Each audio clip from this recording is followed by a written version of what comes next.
Hola, muy buenos días a todos, al público que nos acompaña, al público de Cultura UNAM y a todos los participantes de este evento, Remanentes, Materia, Espacio y Tiempo en la Literatura en Español en el Entorno Digital. Yo soy Alejandra Saavedra, coordinadora de la Cátedra Extraordinaria Carlos Fuentes de Literatura Hispanoamericana, y en nombre de los equipos de la UNAM, de la Cátedra Max Aub de Transdisciplina en Arte y Tecnología y de la Casa del Lago Juan José Arreola, queremos transmitirles nuestra gratitud por acompañarnos el día de hoy. Asimismo, transmitir una gratitud a todo el equipo de la Universidad de Salamanca que ha colaborado con nosotros para llevar a cabo esta actividad, especialmente a quienes conforman el grupo Exocanónicos, Márgenes y Descentramiento en la Literatura en Español del siglo XXI. De este gran proyecto de investigación nos acompañan las tres personas precisamente que van a coordinar Remanentes, que son Borja Cano, Sheila Pastor y Vega Sánchez. Muchísimas gracias de verdad por haber aceptado la invitación de la UNAM a empezar a trabajar colaborativamente en proyectos sobre otras materialidades y otras formas de concebir la literatura. También quiero agradecer a todas las personas que van a participar de este ciclo. Vicente Luis Mora, que nos acompaña el día de hoy, a Francisca Noguerol, que por ahí está también detrás de las pantallas, a Daniel Escandel, a Belén Gache, a Andrea Chepela y al poeta José Aburto. Pues no me queda más que leer rápidamente la semblanza de Borja para cederles el espacio de discusión y de presentación de esta sesión.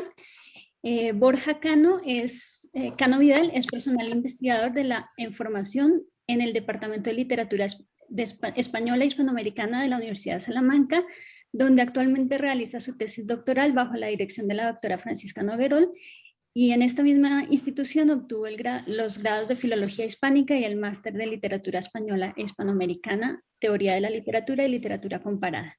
Su principal campo de investigación es la relación entre la lentitud y la última literatura en español. Además de ser parte del proyecto Exocanónicos, también es miembro del grupo de investigación reconocido Estética y Teoría de las Artes del Instituto de Iberoamérica en la Universidad de Salamanca. Borja, Sheila, Vega, infinitas gracias de verdad por habernos ayudado a armar todo este gran proyecto. A todos los que están acompañándonos, a las 140 personas que se inscribieron y a los que nos están acompañando a través de nuestras redes sociales, infinitas gracias. Muchísimas gracias, Alexandra, y buenos días o buenas tardes a todos los presentes y por supuesto darles la bienvenida a esta primera sesión de este ciclo de Remanentes. Y no puedo sino comenzar con los pertinentes pero más que necesarios agradecimientos a las instituciones participantes y organizadoras de este encuentro: Casa del Lago, Cátedra Carlos Fuentes, Cátedra Max Aub y el proyecto Exocanónicos liderado por el doctor Daniel Escandel. A todos ellos, gracias por hacer posible esta actividad. Y como su propio título indica, con este ciclo pretendemos abordar los remanentes materiales en las expresiones literarias en español más recientes como consecuencia de los procesos y las lógicas de la tecnología, los fenómenos de hiperconexión junto a la alteración de la percepción del espacio-tiempo y las dinámicas de consumo han modificado los roles sociales y la propia conciencia de los sujetos, codificando además los valores éticos a través de una ideología de la máquina pautada por el sistema que la programa. A través de estas tres sesiones de este ciclo pretendemos pues atender a los contrarrelatos que desde la literatura surgen como respuesta a estas transformaciones sociales, políticas, culturales y éticas. En el caso de esta primera sesión nos vamos a centrar en una de esas tres categorías desde las que puede analizarse estos residuos o marcas digitales, como es el caso del tiempo. Y para ello vamos a contar con la presencia, en primer lugar, de Vicente Luis Mora, doctor en Literatura Española Contemporánea y coordinador del Máster Universitario en Escritura Creativa de la Universidad Internacional de La Rioja. Ha sido profesor invitado en universidades como las de Brown o Estocolmo e investigador en la Universidad de Sevilla y profesor en el Centro EADE de Málaga. Entre sus publicaciones se cuentan El sujeto boscoso, de 2016, La huida de la imaginación, en 2019, La literatura ergódica, de 2013, El lectoespectador, en 2012, o la antología La cuarta persona del plural. Ha coeditado además con Miguel Ángel Lama la antología de Olvido García Valdés, Dentro del animal la voz, recientemente, y sus líneas de investigación son la narrativa hispánica y la poesía española desde un enfoque cognitivo, con especial atención al influjo de las tecnologías en las prácticas de lectura y escritura. Tras la conferencia que dictará Vicente, por otro lado, daremos paso a buen recaudo fructífero diálogo del crítico con Belén Gache, escritora y poeta argentino-española, quien desde finales del siglo pasado ha realizado obras de poesía conceptual y de literatura experimental y expandida, tales como videopoemas, instalaciones sonoras o proyectos mixtos. Entre sus publicaciones caben destacar novelas como Lunas eléctricas para las noches sin luna y La vida y obra de Ambrosia Pons, o poemarios como El libro del fin del mundo, Meditaciones sobre la revolución y After Lorca. En ambos casos, ante lo que nos encontramos es ante dos miradas certeras a nuestro mundo, que no solo lo observan, sino que además lo analizan para que los demás podamos comprenderlo. Sin más dilación, pues, cedo en primer lugar la palabra a Vicente Luis Mora y a su charla titulada Linealidad, no linealidad y juegos temporales en la literatura digital. Cuando quieras, Vicente, por favor. Sí, bueno, pues buenas tardes a todos, buenas mañanas para quienes estén en México o en Latinoamérica. Es un placer estar aquí. Quiero agradecer, por supuesto, y por, bueno, el orden quizás lo de menos, pero comenzando por Borja, que acaba de hablar, pues agradecerte, Borja, la presentación, agradeceros a Sheila, a Vega y a ti la invitación dentro de vuestra excesiva, desorbitada generosidad siempre que tenéis hacia mí. También quiero, por supuesto, agradecer a Alessandra, a Finela, a Carla, o sea, a la UNAM, a Casa del Lago, a la cátedra Carlos Fuentes, a la cátedra AUT, Max Out también, en fin, por toda esta invitación para esta charla, para esta conferencia. Y bueno, me gustaría más, quizá conferencia es un poco pomposo, va a ser una charla que voy a intentar dar, haciendo sentido de algunas prácticas actuales que tienen que ver, por supuesto, con la literatura y con la literatura digital, pero que también engloban a más factores, porque una de las características de las prácticas culturales escritas hoy en día es precisamente su difícil ubicación respecto a los códigos y a las categorías antiguamente existentes. Y como prueba de ello, en un segundo lugar, no tendré exactamente un conversatorio, una conversación con Belén Gache, sino que más bien será una entrevista que le voy a hacer a ella, primero porque ya van a estar ustedes hartos de oírme a mí, y segundo porque creo que es mucho más interesante lo que tiene que decir Belén como practicante de arte. Esa será una pregunta que le haré, ¿no? Precisamente qué se considera, si se considera artista digital, se considera escritora, se considera poeta experimental.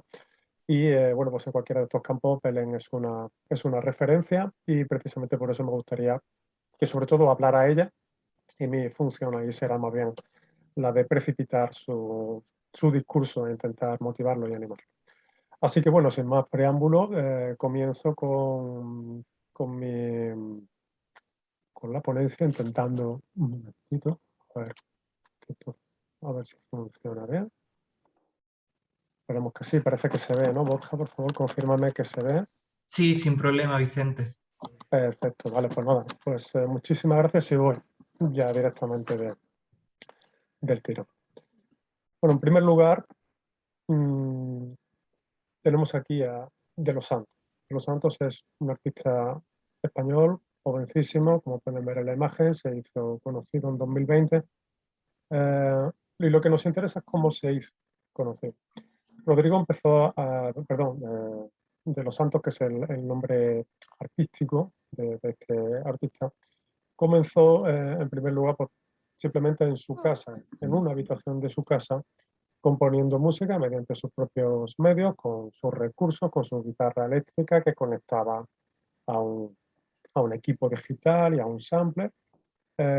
Comenzó a compartir su música mediante normalmente las plataformas habituales para hacerlo, tipo SoundCloud, Bandcamp, etcétera.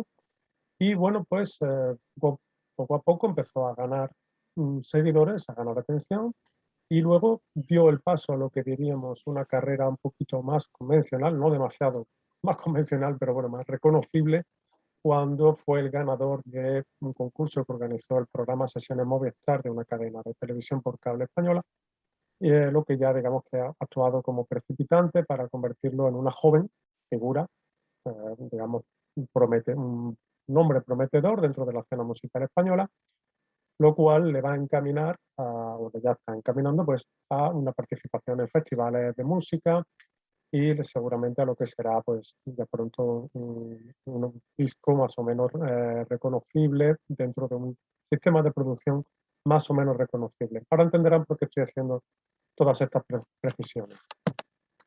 El segundo ejemplo que quería ponerles es este de Bo Burnham, un humorista, músico, compositor, guionista estadounidense que, a pesar de llevar una larga trayectoria como, bueno, como stand comedian, ¿no? como monologuista y músico, pues salta un poco a la fama internacional, también, curiosamente, en el momento de la pandemia, igual que De Los Santos, que también salta al conocimiento general justo en el momento del encierro, del confinamiento. Y Barja lo hace mediante esta especie de documental barra concierto barra espectáculo barra performance que graba él supuestamente solo en un estudio adyacente a su casa en el estado de Nueva York. El documental se llama Inside. Está supuestamente también grabado durante toda la pandemia. Bueno, tiene sentido que no esté por las referencias que hace, que no tendrían sentido ninguno si hubieran sido hechas en 2019. Y es una experiencia de autoconfinamiento dentro del confinamiento generalizado. Y también tiene en común con lo que hemos visto antes de Los Santos, la autogestión, digamos, el entendimiento del hecho creativo como algo que se hace con los recursos que quepan en la casa propia, en el espacio propio, todos ellos gobernados, mezclados o remezclados por una sola persona. Y luego, pues, un gran éxito a la hora de compartirlo con el público. En este caso, evidentemente, que este documental fuera comprado y emitido por una multinacional como Netflix, evidentemente ayuda. Pero me quedo más con el concepto y con el proceso que con luego el resultado y la circulación. El tercer ejemplo es el productor argentino Bizarrap, que a pesar de tener 23 años es hoy en día una de las máximas figuras de la producción dentro de los estilos, digamos, urbanos, que vendrían a ser pues, desde el reggaetón hasta el trap, pasando por el hip hop y cualesquiera sonidos mezcla o suma de los citados. Es un autor que un productor y autor también que se está codeando con la mayoría de las grandes figuras internacionales. Por ahí han pasado por ese estudio en el que están viendo en la imagen, estas capturas de pantalla. Han pasado algunas figuras, bueno, pues ya muy conocidas, por ejemplo, Nati Peluso y varios cantantes de hip hop bastante conocidos. Los videoclips tienen una estética muy particular, con una mezcla de colores así suave, muy reconocible.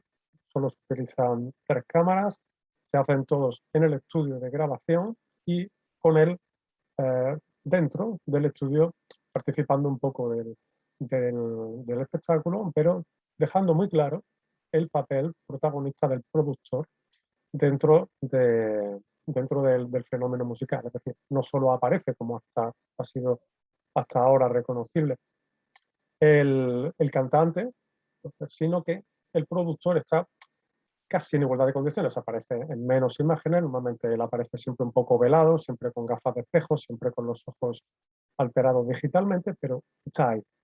está ahí y participa de la canción y queda muy claro que él es coprotagonista de todas las canciones que, digamos, que produce y que se graban en su estudio y evidentemente en cuya producción musical tiene muchísimo que ver, ¿no? En la, digamos, en la, pues eso, en la producción, en el sonido final, él tiene desde luego un peso importante. ¿Qué tienen que ver, por tanto, estas tres figuras que hemos dicho? Bueno, pues tienen que ver total o parcialmente con lo que llaman las prácticas de la literatura a la intemperie. Tienen que ver con la producción casi en tiempo real, ¿no? O sea, con una temporalidad instantanizada, con una temporalidad del presente radical, eh, que desde el primer momento se comunica al público y que se hace de una manera que por una parte va destinada a la creación del público y por otro lado va destinada también, o por lo menos tiene en mente, su fidelización inmediata. Es decir, no estamos ante largos procesos creativos en los cuales un artista busca, o sea, elabora una maqueta, por ejemplo, como se hacía antiguamente, con unos medios muy precarios, lleva esa maqueta al productor de una internacional, que la escucha, firma el contrato, normalmente en condiciones leoninas con los jóvenes artistas, se genera una grabación de verdad con una producción espectacular, muy bien dotada, se generan unos videoclips musicales también, bueno, pues muy sofisticados, con participación, bueno, con una estética casi cinematográfica, digamos así. Y luego, por supuesto, se entra en una industria de la producción musical, de vinilos, de conciertos, de grandes producciones, etc. Ese modelo ha sido en la música sustituido por este que estamos viendo aquí, de lo cual he puesto estos ejemplos, de esquemas de parcial autogestión, de generación instantánea de públicos, de emisión casi en directo de las grabaciones, de las nuevas canciones, es decir, el disco, por lo que entendemos por el LP, por el long play, es más un resultado final que el principio del proceso, ¿no? Que normalmente esto se iniciaba con la grabación de un disco que luego se ponía a circular. Ahora es al revés, el disco suele ser como la recopilación de los éxitos que ya han sido lentamente fabricados poco a poco y en tiempo real. Y por lo tanto hay un cambio radical con respecto a la industria de la música tal y como la entendíamos antes. No afecta a todos los artistas, o sea, si pensamos en grandes nombres como Shakira, yo qué sé, o con Alejandro Sanz, no funcionan exactamente así, aunque algunos de estos elementos van tomando, ¿no? Alguna sobre todo de la participación y de la interacción, a veces con los fieles, con los oyentes, pero este proceso ha supuesto un cambio radical, un cambio de temporalidad, un cambio de producción que pasa a ser un largo proceso en el que intervienen, digamos así, instituciones industriales o la industria, por un modelo, digamos, más segmentado, más de autogestión y más en tiempo real. La cuestión es que esto tiene que ver con la literatura y tiene que ver, por supuesto, con la nueva alquimia de las multitudes, como decían Francis Pisani de mi biblioteca hace ya unos años, tiene que ver con el concepto de las multitudes inteligentes de Howard Rainbow y tiene que ver en realidad con la inmensa multitud compuesta de individualidades solitarias que, en las cuales siempre ha constituido cualquier sociedad, pero que se han agravado en primer lugar precisamente gracias al funcionamiento de las nuevas tecnologías, primero Internet y luego los teléfonos inteligentes y sobre todo las redes sociales. Y en un segundo momento ha sido todavía más agravado por la propia pandemia, que todavía nos ha contribuido a confinarnos más y a digitalizarnos más. El resultado, si se recuerdan ustedes, de las sociedades de vigilancia y control que comentaba Foucault, se pasó a las, perdón, de las sociedades de encierro que diagnosticaba Foucault en los 60. Luego se pasó a las sociedades de control descritas por Gilles Deleuze. La pandemia nos ha devuelto a una mezcla terrible de las dos. Encierro, por circunstancias sobrevenidas, encierro y televigilancia al mismo tiempo. Esto ha producido, digamos, un agravamiento de algunos procesos de digitalización express en los que nos veíamos ya metidos, a veces con nuestro consentimiento, a veces con, bueno, con más reticencia o con más resistencia, ¿no? Como por ejemplo la digitalización de las transacciones económicas, por ejemplo, por los sistemas de reconocimiento facial o digital, etcétera, para poder tener algunos servicios, incluso algunos servicios públicos o de empresas de suministro de servicios. Y el resultado, por tanto, es un agravamiento progresivo de esta sensación de que uno, para actuar, aunque sea en sociedad, debe hacerlo mediante la individualización tecnologizada o la digitalización de sus comportamientos. Esto, por supuesto, en literatura, como digo, ya venía pasando antes de la pandemia, pero se ha afianzado, se ha agravado y se ha ensanchado hasta unos límites realmente importantes, que estamos todavía lejos de tener la perspectiva suficiente para llegar a valor. En la literatura voy a poner algunos ejemplos en los cuales se están creando auténticas multitudes singularizadas o multitudes individualizadas, siguiendo digamos, la individualidad que precisamente Deleuze también diagnosticaba como esencial al individuo contemporáneo, que de individuo pasaba a ser dividuo, y esa especie de disolución podría tener varias maneras de manifestarse. Como expliqué en Pangea, una de ellas es precisamente su disolución dentro de algunos segmentos masificados, o sea, son individuos, pero son individuos masificados que se dan a conocer y que actúan en tanto a su pertenencia en un grupo concreto, como por ejemplo podría ser pues, grupos de intereses comunes, por ejemplo los literarios. Les voy a poner pues, algunos ejemplos. Aquí tienen, en una pequeña búsqueda que he hecho de Facebook, que tienen la cantidad de grupos que hay de escritores de microrelatos. O sea, podemos haber hecho lo mismo con escritores de relatos, con escritores seguramente de novela, con escritores en general, con poetas, con dramaturgos, etcétera. Pero es llamativo como la microficción, que como ya comenté en Pangea, es uno de los el género literario quizás por excelencia, junto con el poema breve de la red, pues es llamativo cómo se van integrando las comunidades. De Facebook pasamos a Instagram y vemos aquí números ya casi millonarios, ¿no? Esto es lo que llamo en la escritura de la intemperie, el libro del que hablaré después, un ensayo que he publicado este año. Cuando hablo ahí en un apartado de la literatura de los millones, no utilizo la expresión por casualidad, que son millones, como demuestro ahí mediante varias citas y varias encuestas, pues son millones de escritores actualmente los que están pululando y están funcionando ahora mismo en redes sociales, con graves problemas para la crítica literaria, para la identificación de si estas prácticas son literatura o no. Eso es una cuestión. Yo siempre me muestro favorable a que sí, lo único que pasa es que evidentemente con diferentes intensidades y diferentes calidades en fin, hay algunas que de literatura prácticamente solo tienen el nombre y la intención, mientras que hay otras que sí de verdad son muy fuertes, como veremos luego. Pero la cuestión es que lo que es asombroso son los números, ¿no? La inmensa cantidad de millones de personas que hoy en día, en todas las lenguas, están escribiendo y volcando, si no universal, por lo menos globalmente, sus creaciones con la intención de que sean leídas, de compartirlas, de asociarse, de etiquetarlas, como es el caso que tienen aquí delante, para que consten como producciones literarias actuales dentro de estos géneros que se van etiquetando, que ya de por sí podrían ser interesantes para, digamos, para estudiosos de teoría literaria, ¿no? Podría ser interesante el comportamiento de cómo estos escritores a la intemperie, como yo los defino, que no actúan bajo el amparo de una institución literaria, por eso lo llamo la intemperie, cómo denominan sus prácticas, ¿no? Y cómo se autodenominan a sí mismos en cuanto a escritores, ¿no? Algunos se denominan escritores de microcuentos de terror y ya está, y punto, ¿no? No se consideran más allá de eso, o sea, ellos mismos se autoadscriben a un género, mientras que otros simplemente pues, se consideran poetas o narradores o escritores en general, ¿no? De hecho, abundan, como ustedes saben, muchísimo. Sería cuestión de analizar quizá los motivos, de preguntarles a ellos, ¿no?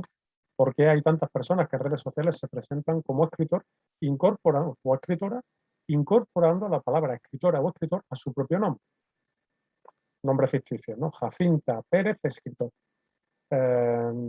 Rodrigo Cano, escritor, pero dentro del mismo nombre.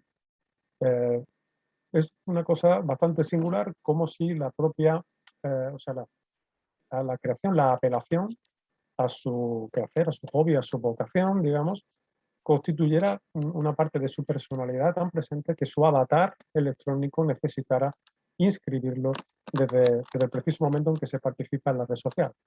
Y eso es bastante significativo. En una ponencia posterior reuní precisamente durante el tiempo de la pandemia muchísimos ejemplos de todo tipo de expresiones literarias, de poemas, de microrelatos, etcétera, que se habían generado durante la pandemia y cómo precisamente las redes sociales habían sido un espacio privilegiado de difusión de la literatura durante la pandemia, ¿no?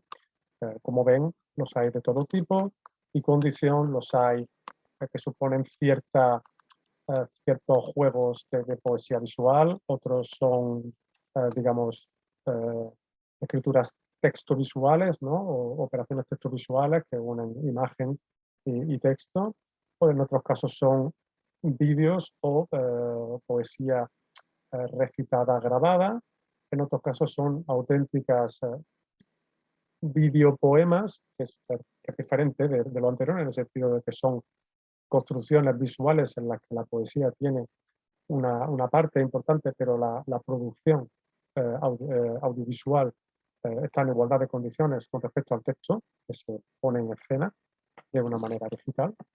Y como pueden ver, son muchísimas las probabilidades, las posibilidades que hay. También se ha multiplicado esta escritura a la intemperie en tiempo real, ¿no? Porque otra de las características que evidentemente son consustanciales a todo esto es que, si pueden ver más o menos las fechas, algunas de ellas son todas ellas son de este mismo año, está claro que hacen referencia, precisamente en este caso porque hablaban de la pandemia, había una cortísima o nula diferencia temporal entre la escritura de la obra y su circulación. Esto es su publicación. No su edición, que sería otra cosa, pero sí su publicación. Es decir, se escriben, no sabemos hasta qué punto se corrigen o se revisan, pero lo que parece interesar sobre todo es la difusión inmediata, la comunicación instantánea del resultado con los seguidores o con los miembros de la asociación o con todos aquellos que vean la etiqueta o que busquen la etiqueta correspondiente, ya sea en Twitter, en Instagram o en Facebook. Y por lo tanto parece que hay una vocación de temporalidad instantánea. O sea, soy escritor y lo soy ahora, no hace falta que yo revise mi obra, que la tenga en un cajón como 7 años, como decía el poeta latino Horacio, ¿no? Que había que tener 7 en su poética, dice que hay que guardar 7 años lo que uno escribe en el cajón antes de compartirlo. Bueno, aquí, si llega a las 7 horas el tiempo de archivo, pues ya digamos que ya ha dicho.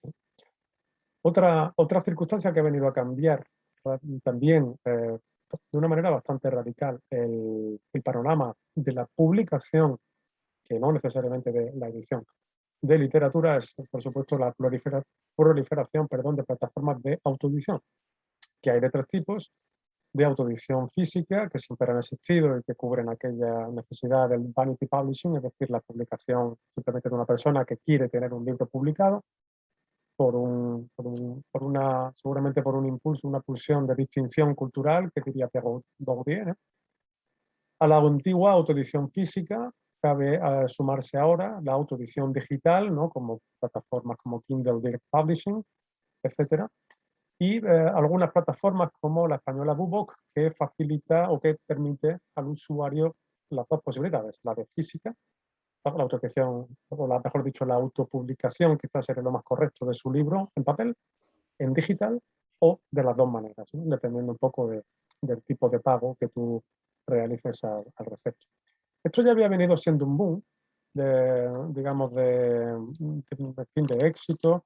Hay algunas empresas dedicadas a esto, como Círculo Rojo, que alcanzan unos números estratosféricos. El otro día alguien me dijo que Círculo Rojo, que nació como una pequeña empresa en Almería, pues publica cerca de 3.000 libros al año, ¿no? O sea, es un número auténticamente llamativo, y además organizaba antes de la pandemia una especie de galas anuales que, bueno, que no tenían nada que envidiar a las de algunas multinacionales españolas, multinacionales radicadas en España de la edición.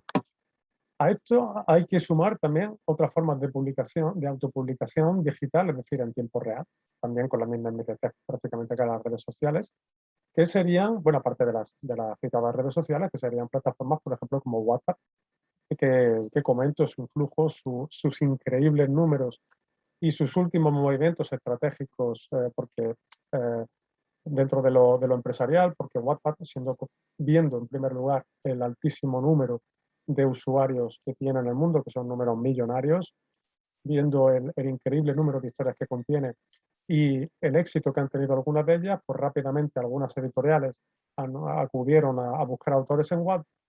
Y WhatsApp, viendo esto, para quien no lo sepa, WhatsApp es una plataforma de escritura online que al principio se hacía mediante el teléfono móvil, aunque también tiene una interfaz para hacerla en ordenador, pero normalmente funciona a través de textos que se comparten y se leen a través de teléfono móvil o de tabletas.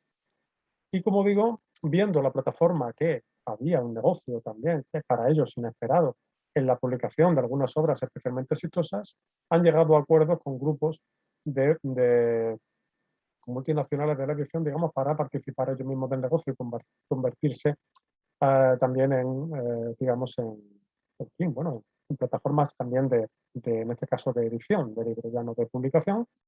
Luego habría que ver, por supuesto, la calidad de la que estamos hablando, pero eso habría que ir en todo caso con más cuidado, no demasiado, pero con un poquito más de cuidado, teniendo en cuenta que se supone que la participación de grupos empresariales de la edición, digamos, analógica, debería traer también consigo un cierto cuidado editorial en todos los sentidos de la palabra.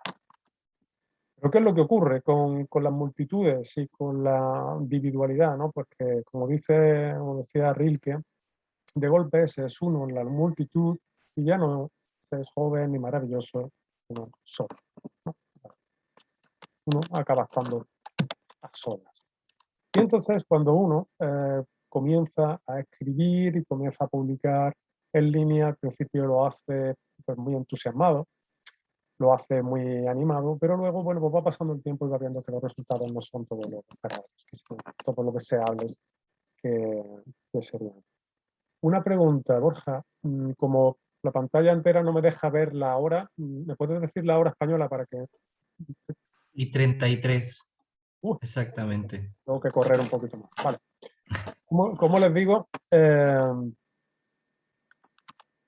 muy bonito, ¿no?, empezar a escribir en línea, compartiendo supuestamente de una manera universal lo que haces, pero rápidamente te das cuenta que, como decía Eduardo Lago, el escritor, mandar un texto a internet no es muy distinto de hacerlo metiéndolo en una botella y lanzándolo al mar, en el sentido de que hay que hacer algo más para que te lean. No es tan fácil crear una cuenta, abrirse un perfil en una red social, o abrirse una página web, o abrir un blog y pensar que los lectores van a llover solos. Entonces es ahí cuando empieza un poquito el desengaño, y es cuando nos damos cuenta de, digamos, de los cambios que están teniendo lugar. Poco después de publicar La escritura de la intemperie, tuve conocimiento del libro de la derecha, La muerte del artista, de William Dershowitz, que había sido publicado antes en inglés, The Death of the Author, creo que es en inglés, o The Death of the Artist, perdón, en inglés. Y bueno, pues descubrí que había ciertos puntos de contacto entre los dos libros. El de Dershowitz es más bien un estudio desde un punto de vista bastante periodístico sobre cómo han cambiado las prácticas artísticas, cinematográficas, plásticas, de cómics, literarias, etcétera, en todo el mundo, ¿no? Pero tiene puntos de contacto con respecto digamos, a las experiencias, a las prácticas que yo comento y sobre las que teorizo en La escritura a la intemperie.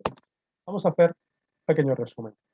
En primer lugar, la pérdida del techo institucional, es decir, centrándonos en literatura, digamos, tanto los escritores que están fuera como algunos que están dentro del sistema editorial han perdido la confianza en la industria editorial y, por supuesto, en la institución literaria, entendida en un sentido general, en la crítica literaria, etcétera, han perdido la confianza en esas instituciones y entonces simplemente practican o realizan sus prácticas al margen de las mismas y la mayoría de las veces sin importarles lo más mínimo o simplemente como un complemento, un añadido, digamos, con la que en algunos casos redondear beneficios o en algunos casos simplemente llegar a más público. Pero, digamos, no es siquiera su objetivo principal. En segundo lugar, digamos, la evolución de las prácticas digitales han acabado con aquel concepto que se nos vendía mucho a finales de los 90, a principios de este siglo, del long tail, que nos decía que la nueva economía, gracias a Internet, iba a traer muchos fenómenos culturales y muchos fenómenos económicos, digamos, que iba a haber negocio para todos y beneficios para todos, ¿no? Que se iba a repartir, digamos, el mercado. Y en realidad eso no solo no ha sido así, sino que el modelo que ha acabado triunfando es también con término inglés the winner takes it all, es decir, el que gana se queda con todo, se queda absolutamente con todo. Es decir, pues cuando decimos el que gana no tiene por qué ser uno, pero si pensamos, por ejemplo, en lo que sería la televisión a la intemperie, ¿no? Que sería los youtubers, en realidad solo hay unos pocos youtubers que son muy conocidos y que pueden vivir de eso, y lo que pasa es que viven millonariamente, ¿no? Y como decía el otro día Ibai Llanos, que es uno de ellos, ¿no? Pues eso, o sea, hay pocos de ellos, está el Rubius, está Ibai, está Luis Michu, etcétera. Bueno, pues eh, ellos están haciendo bastante dinero, mucho dinero, pero claro, se está generando una especie de idea de que cualquier persona desde su casa pues, se puede convertir en youtuber y ganarse la vida con eso, ¿no? Y estos mismos youtubers, por lo menos Ibai, que parece que es el más sensato, está advirtiendo, sobre todo a los muy jóvenes, que eso no es así, que ellos han tenido suerte o lo habrán hecho muy bien, pero que eso no es lo normal y que de hecho que es muy excepcional, ¿no? Como sabe cualquiera que abra un canal de YouTube e intente monetizar su trabajo, ¿no? La consecuencia es que el artista acaba llegando en una precariedad que a veces es muy interesada o que resulta muy interesante para algunas voces del antiguo establishment que vienen a decir que los artistas debemos dedicarnos al arte por una vocación trascendental o que la cultura es tan importante que no se paga. Que son frases que yo he podido oír personalmente de algunas personas responsables, digamos, bien sea de programaciones culturales o cosas así, y que lo que denuncia es simplemente, no, bueno, ya nos quedamos nosotros con la parte del león y vosotros los creadores pues cread por vuestra cuenta sin cobrar, que bueno, que la parte de cobrar ya nos encargamos nosotros, ¿no? Esto, digamos, lo que otra manifestación de esto es que hay un aumento exponencial de la visibilidad de las obras culturales, en este caso de las literarias, pero esto no quiere decir que esa visibilidad se transmita en una recepción. Es decir, hay números millonarios en cuanto a la emisión de microcuentos, de poemas, de relatos breves en Internet. O sea, que haya toda esa oferta no quiere decir que nadie la esté consumiendo, o simplemente se estará consumiendo pues según, ¿no? Según el éxito, según el trabajo de las personas que están detrás de ellos y según también pues a lo mejor de que se haga pagos o no para visibilizarlas, etcétera. Otra característica que apunta a la escritura de la intemperie es el rechazo a la idea de canon. Hay una absoluta a veces, primero a veces una ignorancia, o sea, ni siquiera se sabe muy bien qué es el canon o que haya un canon literario en qué consiste. También hay un rechazo a las jerarquías que acaba también salpicando a la crítica literaria porque se supone que no se necesita de la aprobación externa como si la crítica fuera una aprobación. Simplemente la crítica es una valoración, una evaluación de los resultados y una especie de advertencia, de recomendación a los lectores de que pueden y deberían, digamos, leer de entre la infinita oferta disponible. Luego, como ya denunció Remedios Zafra en su ensayo El entusiasmo, se produce un aprovechamiento del entusiasmo creador para que el artista ceda y comparta gratuitamente su trabajo. hay una captación comercial de las obras más populares quiere decir con más seguidores, con más accesos, con más clics, ¿no? Sin importar, digamos, la calidad. Incluso a veces por algunas personas de la institución literaria. Estamos viendo que algunos premios literarios, algunos privados y otros supuestamente institucionales, es decir, públicos, ¿no? Pagados con dinero público, se están concediendo a obras que hace 15 años sería absolutamente imposible que eso sucediera, aunque solo fuera por tener un poco de vergüenza ajena por parte del jurado. Lo que pasa es que ahora parece que la comercialidad disfrazada de popularidad parece justificar cualquier cosa, ¿no? Esto siempre recuerdo aquella frase de Terry Eagleton, ¿no? Que cuando le decían el argumento, no, hombre, pero es que esta obra es importante porque llega a mucha gente.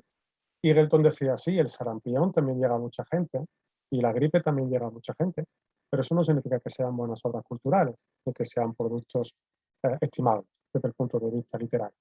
Una institución privada puede hacer lo que quiera. En el caso de una pública pagada con dinero de todos, creo que tenemos algo que decir al respecto, por lo menos los expertos, que se supone que somos expertos para poder opinar al respecto. Se produce, como consecuencia de todo esto, una preparación del resultado artístico.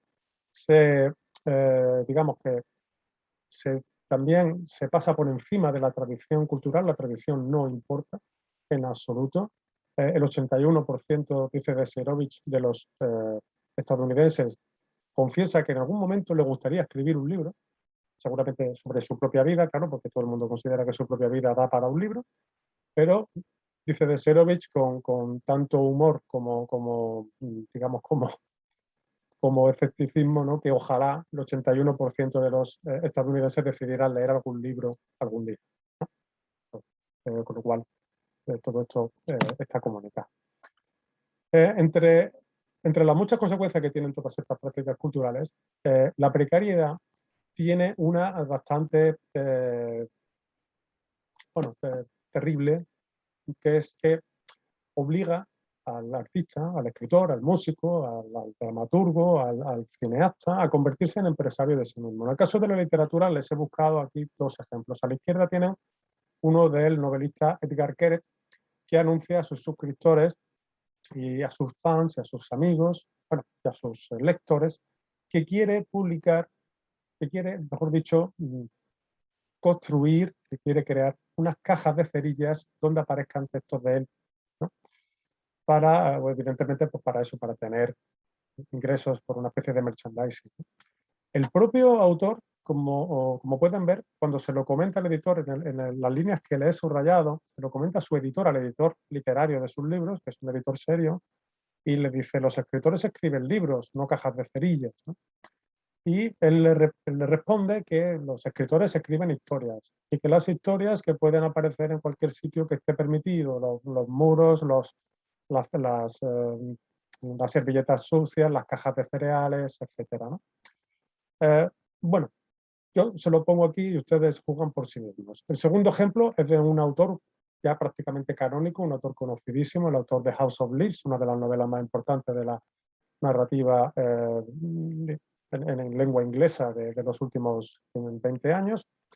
Mark Danielewski, que en su página de Facebook y en su página web pues va generando merchandising de sus propias obras y, como verán ustedes, sin ningún tipo de complejo, pues lo va vendiendo, lo va anunciando y va animando a la compra y explicando por qué ofrece unas mantas buenísimas, 100% de algodón, ¿no? Y que explica, bueno, pues que ahí lo tienen también para eso. Y, o sea, cuando hablamos de que a veces se obliga, precisamente por la precariedad, digamos, de la pérdida de ingresos o directamente del no pago por parte de las antiguas instituciones culturales y editoriales, pues se les ofrece la posibilidad del emprendimiento empresarial, ¿no? Aquí volvemos a Bubo, esa empresa de autopublicación que les decía. Fíjense, esta es una captura de su página web, de su página de entrada, ¿no? Se presenta a sí misma como la editorial de los autores emprendedores, ¿no? Algo que me da a mí, no sé, me hace sentir un poco de escalofrío, ¿no? Pero en fin, también se lo dejo ahí para su para su reflexión. Bueno, en este contexto, ¿dónde quedan las prácticas literarias experimentales? Bueno, pues quedan por fortuna en varios lugares. En primer lugar, perdona Borja que te moleste otra vez, ¿cómo vamos de hora? Son menos cuarto. Menos cuarto. Va, pues voy a ir muy rápido porque no quiero tener.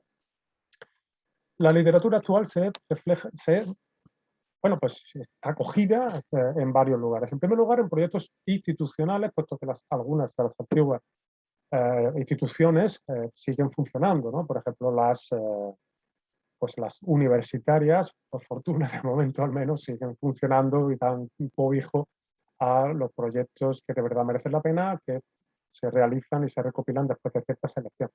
Aquí tenemos un ejemplo casi modélico, que sería la cartografía de la literatura digital latinoamericana, de un equipo dirigido en la Universidad Diego Portales de Chile por Carolina Gainza y su equipo, que reúne casi 200 obras digitales de diversos países latinoamericanos creadas en los últimos 30 años.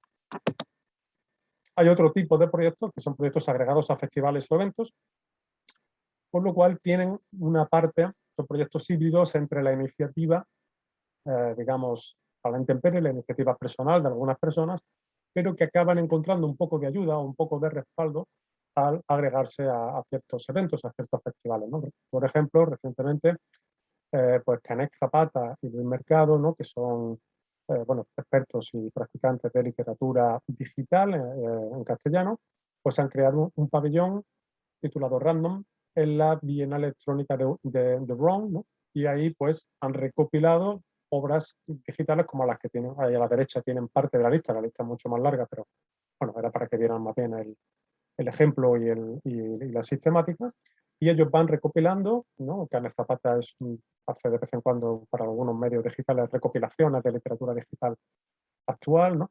Y bueno, pues ellos van seleccionando, son comisarios, ¿no? Están ahí a medias entre los antólogos literarios y los comisarios de obras de arte, y van un poco seleccionando y ofreciendo piezas que han pasado antes por su criterio, ¿no? Por su selección personal, que ya por lo menos es algún tipo de selección. También otros proyectos híbridos entre instituciones intemperie podrían ser iniciativas como el periódico de poesía de la UNAM de México, que en su página web permite alojar algunos proyectos de literatura digital, como este Virus sin fin de Emanuel Vizcaya, por ejemplo, que es una experiencia o sea, una obra literaria bastante interesante. Les recomiendo que vayan a la página del periódico de poesía de la UNAM para ver. También otras prácticas entre bueno, en este caso entre lo empresarial y lo más o menos académico sería, por ejemplo, la programación de robots, bueno, mejor dicho, para ser más preciso, de sistemas de inteligencia artificial dirigidos a la escritura creativa, ¿no? Como los sistemas que va creando el GPT-3, por ejemplo, de Duncan Anderson y de otros autores similares que son capaces de, a partir de bases de datos, generar poemas y generar textualidad con un sistema que desde luego, bueno, pues son una especie desde luego de literatura experimental en un sentido absolutamente claro y riguroso de la palabra, y que, bueno, en algunos casos ofrecen algunos ejemplos sorprendentes que, bueno, pueden ser fruto del azar, pueden ser fruto de una causalidad más o menos dirigida, pero que en todo caso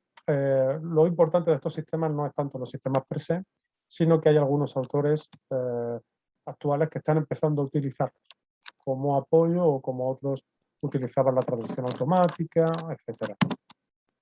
Luego, por supuesto, están, que son los que más nos interesan, los proyectos a la intemperie, en el sentido de proyectos que algunos autores, bueno, pues ellos cuidan y se lanzan mediante páginas web o mediante otros sistemas digamos, que lanzan al mundo, ¿no? Para buscar lectores. Aquí tienen arriba a la izquierda la web de Milton Leufer, que es un clásico dentro de la literatura recombinante y digital realizada en castellano, que tiene diversos programas, diversos proyectos literarios, artísticos, basados muchos de ellos en las permutaciones automáticas digitales.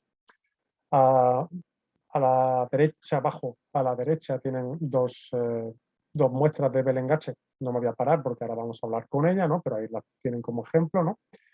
Y luego aquí arriba a la derecha, si creo que lo ven bien, tienen el enlace, o bueno, el enlace barra banner que conduce a la cuenta de Spotify de Christian Anwander, que es también un autor, me parece que es argentino, ¿no? Que es no solamente teórico, sino también practicante, ¿no? Tiene libros como Drone, bueno, proyectos digitales, digamos, como Drone, etc. Y bueno, pues lo que quiero decirles con esto es que también el podcast o la grabación, utilizando plataformas abiertas como Spotify, pues también incluyen prácticas literarias de literatura digital a la intemperie.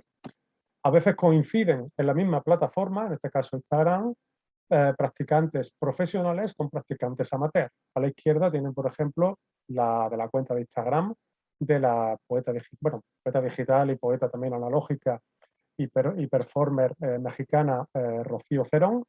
Pues tienen ahí un momento en que ella comparte uno de los vídeos de una de sus performances a medias entre el texto, la imagen, la intervención, la acción y el vídeo poema a los que ya es temprana practicante.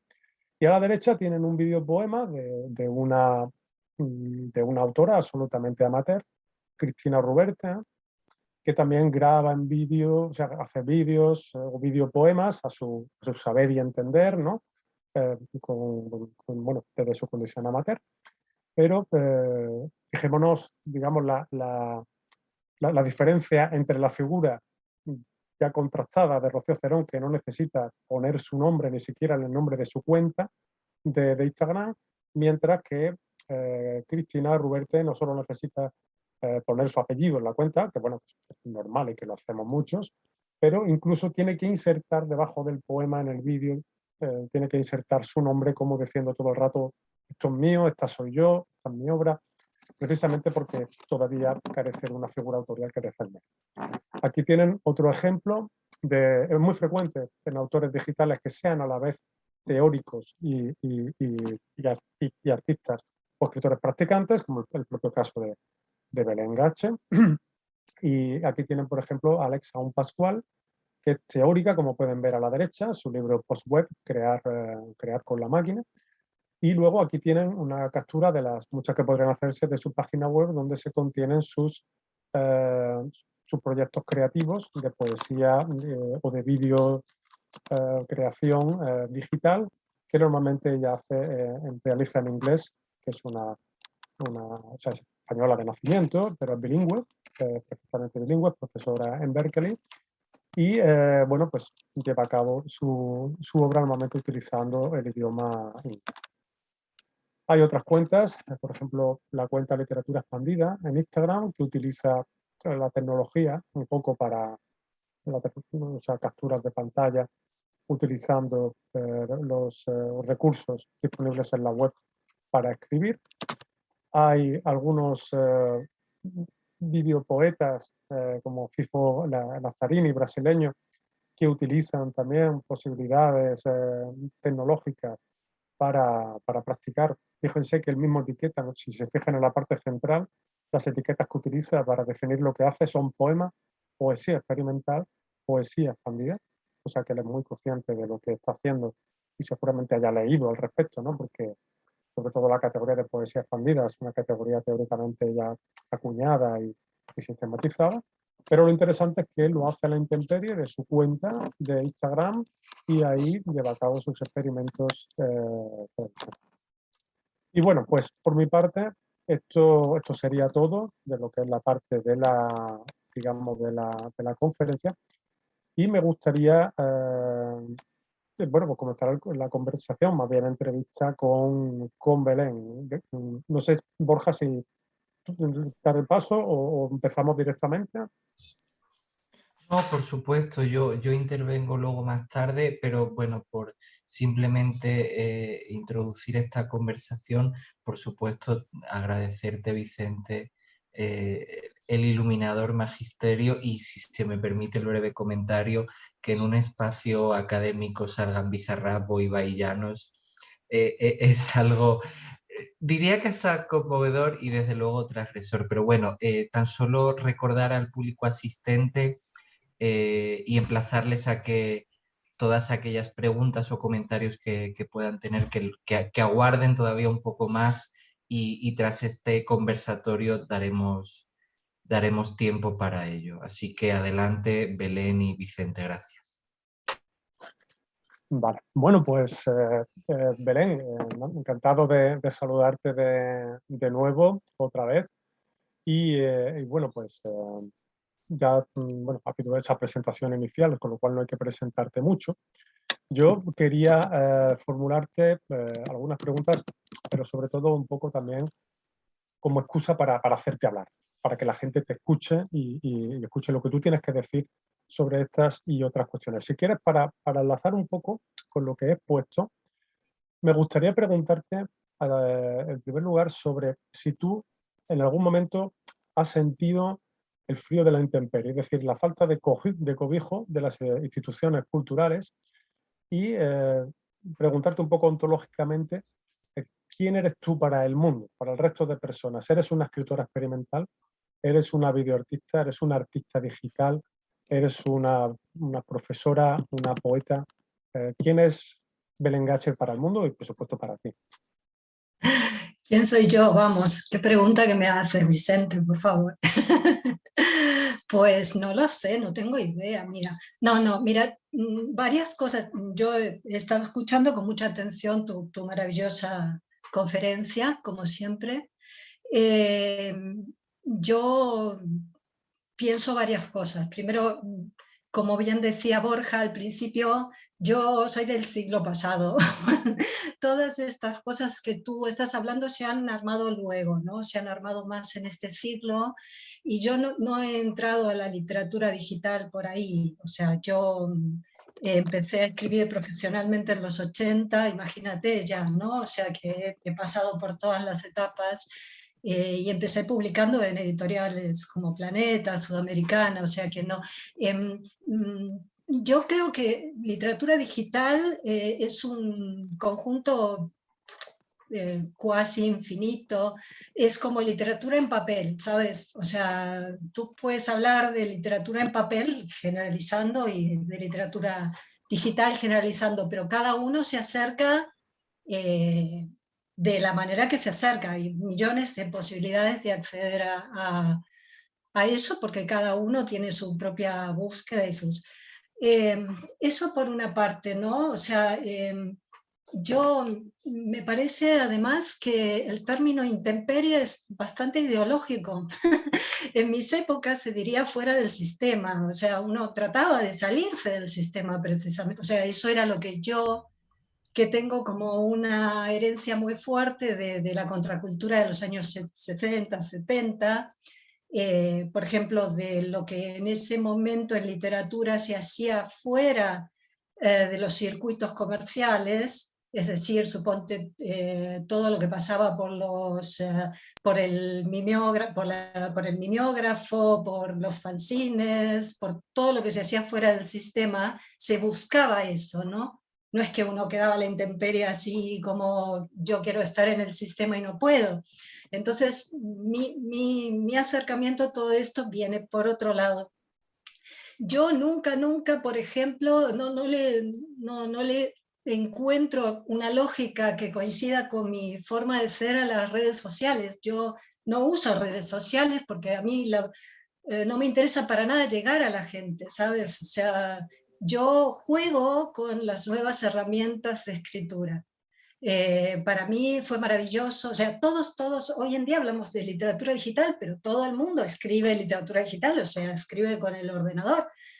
Creo yo que es bastante hegemónico el uso de la literatura digital, ¿no?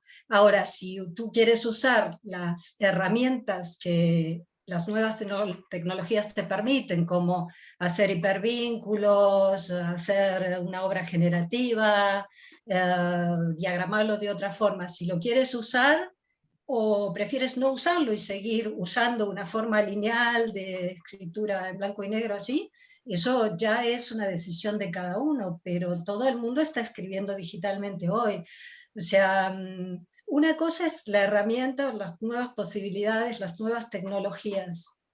Y otra cosa es el uso que se haga, y otra cosa es el acercamiento a ese uso desde una forma hegemónica, y otra forma es el acercamiento a ese uso desde una forma no hegemónica o individual.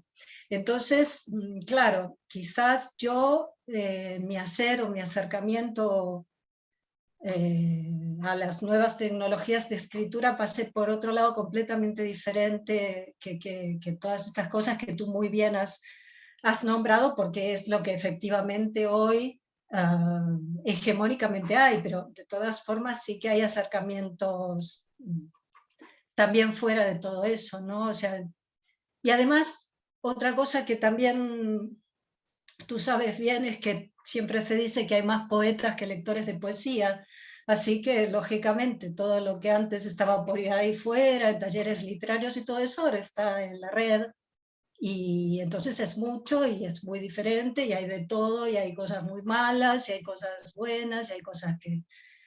Y sí, es eso lo que habría que pensar un poco, ¿no? También cómo, no sé, cómo organizar todo esto, o si hace falta organizarlo, si hace falta disciplinar los discursos o no.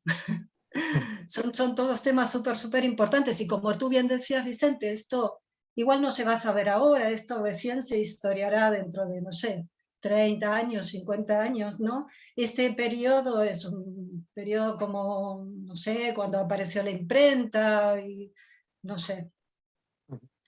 Ligado con esto, tenía otra pregunta que hacerte que a lo mejor te la podía haber hecho algunas de las veces que nos hemos encontrado, pero la verdad es que siempre me acuerdo a posteriori de cuando ya hemos terminado, ¿no? Ya no estamos en el mismo lugar.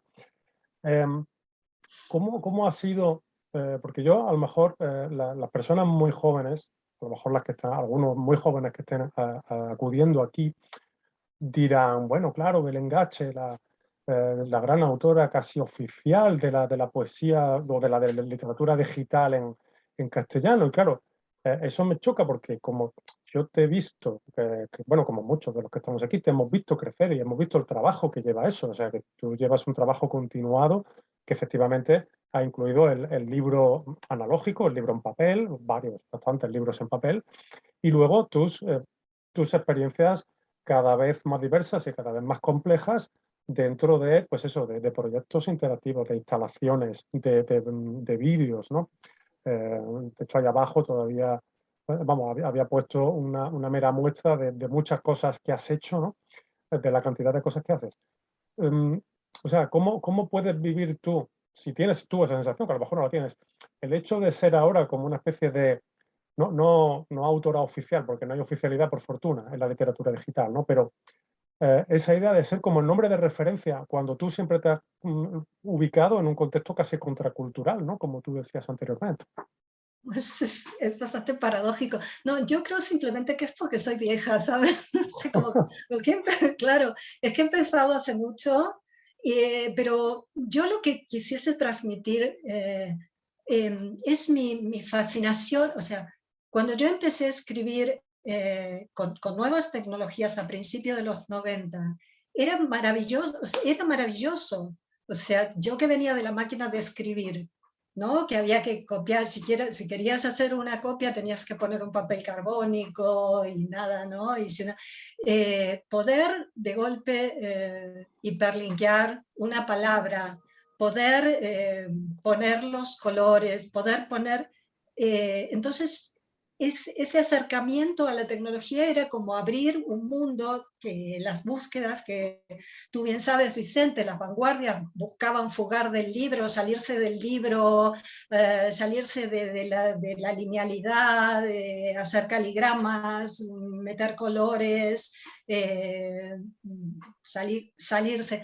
Y todo eso uno lo podía hacer. Y entonces yo he visto eso al principio con los hipertextos, pero luego con miles de otras cuestiones, por ejemplo, con la realidad aumentada, poder sacar las palabras y que vuelen alrededor tuyo, o bueno, en Second Life con el metaverso que ahora está tan en boga en estos días y todo eso, ¿no? Era como expandir los horizontes y repensar qué es la escritura, ¿no? Principalmente, cómo uno escribe, cómo uno lee, las formas de escribir, las formas de leer, puede realmente ser igual ahora que a principios, no sé, que en el siglo XIX puede ser igual. No cambia esto para siempre la manera de escribir y de leer y de concebir. Bueno, el tema del tiempo y el espacio. El tiempo y el espacio han cambiado, son diferentes. Ahora estamos todos aquí, cada uno en una parte del mundo, todos aquí hablando. Eso, bueno, vamos, cuando yo era joven eso era súper hiperficción, no sé, súper ciencia ficción. Entonces, nada, son muchos cambios. Y otra cosa que tú bien señalas, porque seamos realistas, esto está afuera, ¿no? El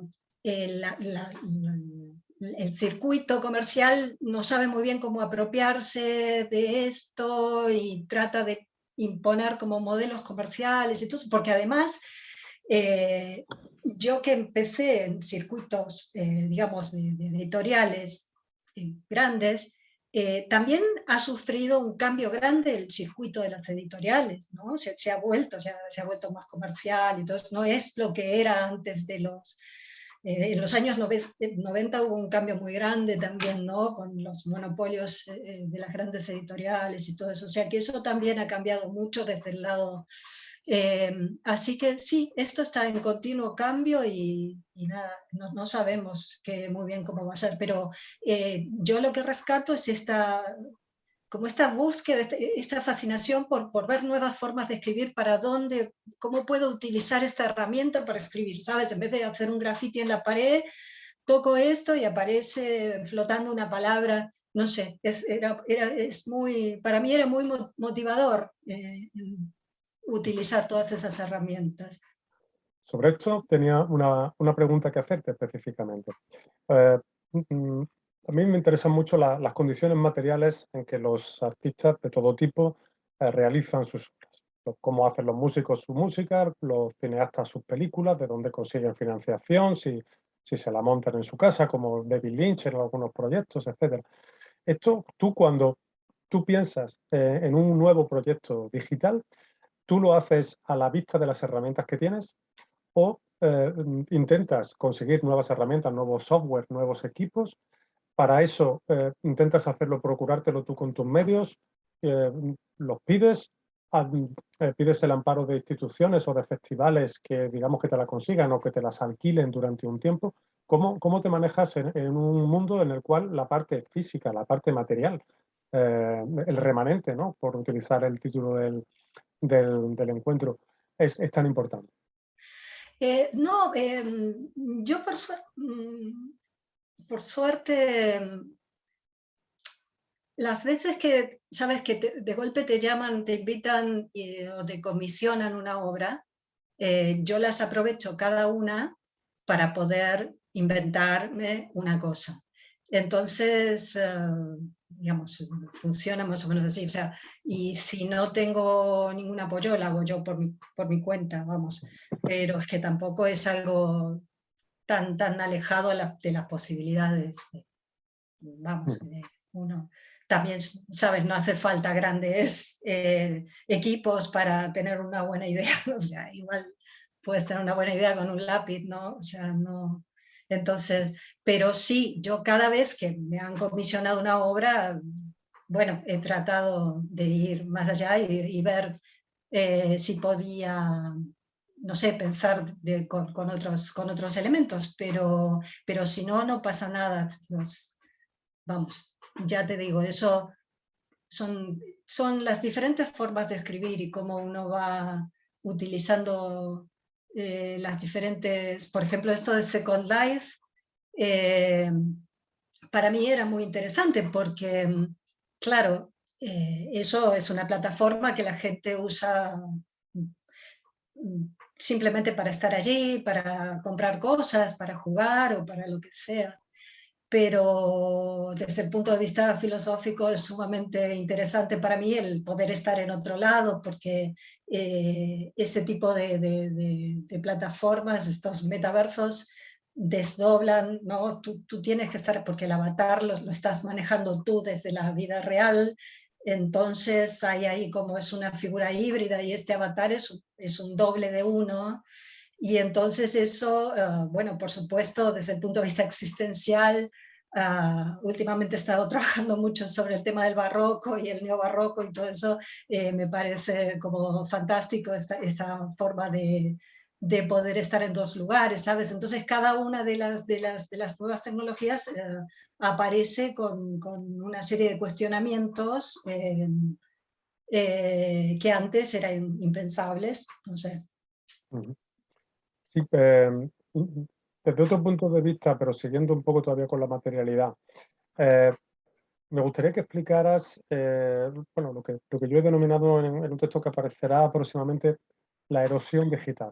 Es decir, cómo ha sufrido esos procesos de desactualización de algún software, de algún sistema operativo con el que estaban escritas algunas de tus primeras obras y cómo has tenido que ingeniártelas para que, digamos, el sucesivo cambio de soporte y el desfase por obsolescencia programada o por descuido de algunos, o por falta de pago de algunos sistemas, ha podido interferir en tu obra y cómo has intentado evitarlo. Bueno, ese es un tema clave, yo creo, ¿no? Sí. Yo siempre digo que tengo como dos visiones y son contradictorias, pero que si por un lado me da lástima y rabia cuando por la decisión de una empresa se carguen 30 años de literatura experimental en el mundo, ¿sabes? Es como, no sé, si de repente Gutenberg dijera, bueno, me llevo la imprenta y todos los libros quedaran en blanco, ¿sabes? Si hubiese llevado el texto de todos los libros, ¿no? Así. Y, y sobre todo eso, porque era el comienzo, es una época para mí especialmente interesante porque cómo cada uno lidiaba con esos nuevos medios, así sin que hubiese cánones ni formas establecidas. Y por el otro lado, eso, como que pienso que todo pasa, fluye, y es un poco el espíritu de estas obras efímeras, como también en los años 70, Fluxus o grupos así, el arte efímero de los años 60, 70, tenían este espíritu también, ¿no? Entonces, igual, bueno, si desaparece no pasa nada. Así que no sé muy bien, a veces un día pienso una cosa y otro día pienso otra. Vamos, si te parece, a explorar ahora un poco, vamos a pasar un poco de lo material a lo más textual, bueno, o a lo más, la parte más creativa, digámoslo así. Dentro de tu trabajo, ya extenso, muy variado, como hemos dicho, abarca no solamente diversos géneros, sino incluso diversos tratamientos, soportes y formas de abordar el mismo género, ¿no? O sea, pues has escrito poesía de 4 o 5 formas diferentes, ¿no? Y con diferentes perspectivas. Hay una dirección de tu trabajo que se puede ver en algunas obras en las cuales has creado sistemas recombinantes o de variaciones a partir de textos de algunos otros autores. ¿Esto entraría dentro de una línea de trabajo reconocible dentro de esto que han llamado Craig Dworkin y algunos teóricos similares, la uncreative writing, es decir, prácticas creativas a partir en parte de una apropiación o de una recombinación? Sí, claro, pasa por ahí, Vicente, tienes razón.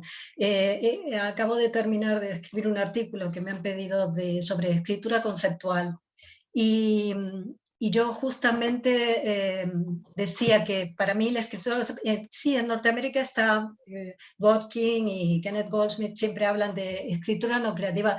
Ese para mí es solo uno de los acercamientos, ¿no?, hacia el conceptualismo. Hay muchos otros, también se pueden considerar acercamientos como los de Oulipo, ¿no?, francés, con sus contraints y todo eso, o la escritura, por ejemplo, en base a instrucciones también, o sea, una cosa es el contraint y otra cosa es la instrucción, pero en fin, como todas, como una dimensión metatextual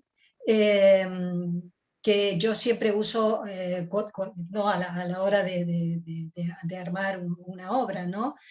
No solo, o sea, sí uso lo uncreative, que como tú bien dices, en algunas de las obras son directamente eso, también le llaman flirt poetry o lo que sea. Pero no todas están hechas con esas estrategias. Y también hay mucho de apropiación, en todo caso también yo lo leería como apropiación, me apropio mucho sobre todo de los clásicos españoles, ¿no? del siglo de oro y todo eso, pero como, claro, como con una... como toda apropiación, con una vuelta, con un diferente contexto para que la lectura se deconstruya un poco, ¿no? Pero... Sí, en tu interesante ensayo, debe estar por aquí, pero es que me he mudado recientemente y ahora mismo tengo la biblioteca hecha un lío, Escrituras nómades, tú hacías una cosa muy interesante a mi juicio, y era que partías de las primeras manifestaciones de literatura escrita e ibas haciendo un rastreo de las diferentes formas, digamos, experimentales de la literatura de todos los tiempos, ¿no? La tecnopaeginia, las poesías visuales, los caligramas, las escrituras precisamente por la máquina de pensar de Raimundo Lulio, ¿no? Del siglo XV. En fin, los emblemas barrocos, ¿no? Que el barroco para ti es creativa y teóricamente siempre ha sido, bueno, lo acabas de mencionar tú, una constante. Luego pasabas a, bueno, pues todas las experiencias ya de ruptura un poco de la linealidad, con, pues, no sé, Mallarmé, la figura de Arthur Rimbaud también en el siglo XIX, luego ya el paso a las vanguardias, por supuesto, con un papel prioritario. Y luego también experimentos ya posteriores como el Oulipo o como la escritura de desplazamiento de Raymond Roussel, el Locus Solus y libros así. Es decir, ¿tú te consideras un poco incardinada dentro de esa línea ininterrumpida, en realidad, de escritura experimental que ha ido siempre acompañando a la literatura tradicional y a veces incluso en algunos puntos como de manera canónica, ¿no? Como pueden ser las obras de Lawrence Stern o de Góngora o de Samuel Beckett, etcétera, que sobre todo son grandes escritores experimentales a la vez que clásicos? Sí, esa es otra paradoja, ¿no? Como que, digamos, al costado contracultural yo soy sumamente tradicional en ese sentido y sí, me considero absolutamente heredera de todas esas formas experimentales y es como una antorcha que yo siento que tenemos que llevar, no sé, los que piensen así, ¿no? Sí, totalmente siento, y por eso ahí en Escrituras Nómades había hecho yo como una genealogía de alguna forma de todas estas formas, pero por eso, ¿no? Es como que muchas de todas estas manifestaciones surgieron a la intemperie, vamos, ¿no? Y que...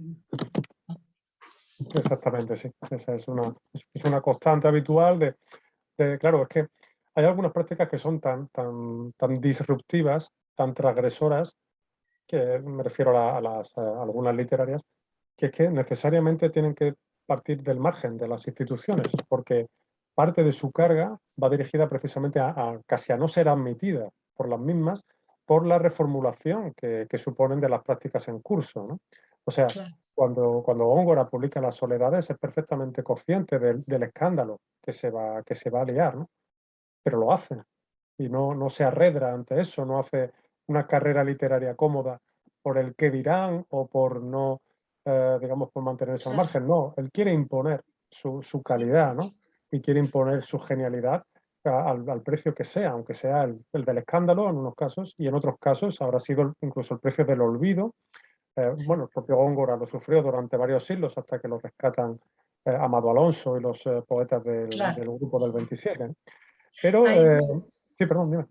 No, que ahí ha puesto Gustavo que justamente estamos hablando con un teórico cordobés y no, Góngora para mí realmente ha sido una gran influencia, importantísimo para mi obra, no sé.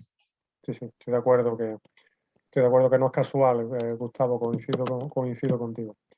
Hay otro aspecto que puede interesar también a quienes nos oyen, que es el modo en que tu literatura tiene una dimensión social y comprometida, pero de una manera que no es exactamente la habitual. Voy a citar un párrafo tuyo, ¿vale? Unas frases tuyas con las que supongo que te seguirás identificando, ¿no? Tú reconoces que eres comprometida, cito literalmente, pero no en el sentido de una retórica política moderna. Con mi escritura busco en todo caso la puesta en evidencia de las estructuras de poder encriptadas en el lenguaje. En lugar de tomar como bandera, por poner un ejemplo, palabras fuertemente cargadas como identidad u opresión, más allá de que obviamente entiendo que la urgencia hace necesario que haya agentes sociales que enuncian desde ellas, desde mi lugar de poeta yo prefiero deconstruirlas, analizar quién las enuncia, quiénes son los enunciados, quiénes son los destinatarios de las palabras y qué se busca al enunciarlas. Me gustaría que desarrollaras esto un poco, si te apetece. ¿Verdad? Sí, no, sí, sí, tal cual, vamos, eso. Yo creo que como el ser poeta, como yo soy también, tuvo una fuerte influencia en mí el pensamiento de Foucault, y Foucault entiende a la literatura como la gran extranjera, ¿no? Como la que está afuera, la que... Yo creo que la literatura y la poesía especialmente lo que tiene que hacer es deconstruir el lenguaje, deconstruir las formas de entender las cosas, salirse, ¿no?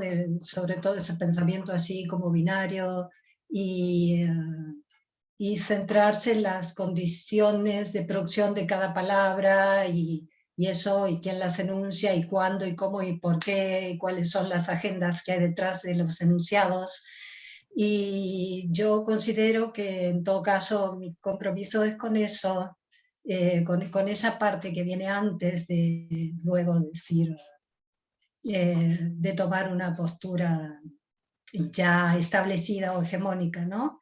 Y eso sobre todo, para unir un poco con tu ponencia, me parece que en épocas como estas de las redes sociales y de la gran predominancia de la circulación de discursos hegemónicos es algo que los poetas debemos hacer, de construir esas formas así tan lineales de pensamiento, ¿no? Borja, no sé si me queda tiempo para hacerle una pregunta todavía más a Belén antes de pasar al público.